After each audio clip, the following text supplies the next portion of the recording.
If you were being honest with yourself, how would you say your onboarding of new employees is going? Would you say that it's taking a while for new hires to be able to work on their own? And are new employees overwhelming their supervisors with questions and mistakes? Well, if that's the case, I've got 3 things that can help. Hey, Jonathan here with ScreenSteps. And in this video, I'm going to share 3 common mistakes that I see when trainers build out their onboarding programs. And I'll talk about how to fix those mistakes. So let's just jump right in. The first mistake organizations make is that they are not very clear about what employees actually have to do on a day-to-day basis. So when trainers onboard new employees, they can't adequately prepare new hires to start because they don't actually know what these employees are supposed to do. So to fix this, we recommend sitting down with your team and identifying all the jobs that employees in that specific role have to do.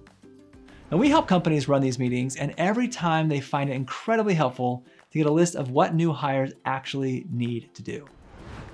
The second mistake is that because nobody's very clear on what employees do on a day-to-day basis, trainers then rely on shadowing to transfer knowledge. But as you know, employees don't absorb very much by passively watching others do work. So to fix this, instead of shadowing, we recommend running specific activities during training that mimic realistic situations. That way, new hires are engaged and learning by doing. The third mistake is that trainers often document step-by-step guides in PowerPoint and present them for hours. Or they do demonstrations of how to perform specific tasks in web applications. The problem is that nobody can remember all the details when they leave training and are actually performing the job.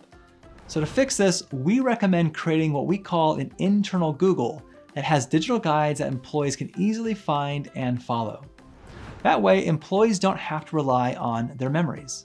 So the way this looks is that you have a complete list of jobs and tasks that employees have to do. You then turn those into digital guides that clearly show how to do those jobs.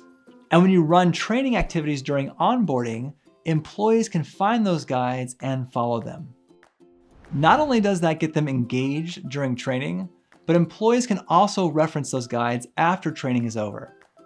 Now, if you want to learn more about that training approach, I recommend downloading our free ebook by clicking in the link below. Also, don't forget to like and subscribe for more videos like this.